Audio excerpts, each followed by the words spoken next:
In this video, we are going to fix Microsoft Store error code C100b000. So without any further ado, let's get started.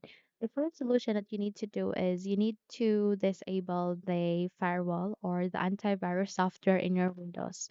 So try to disable that for the meantime. And once you have disabled it, I want you to check if you have disabled the proxy as well. So navigate at the start, make a right click, scroll up and click on settings.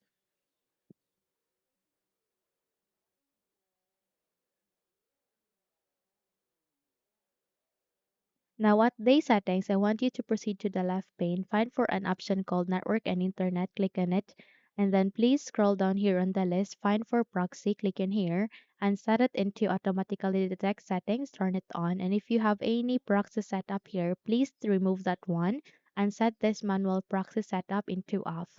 Once done, I want you to check if the error has been fixed. But if not, then we need to move on to the next solution, and that is to check for Windows Update. Navigate here at the Windows Update and click for Resume Updates or check for updates. Click on it and wait until this procedure would be finished.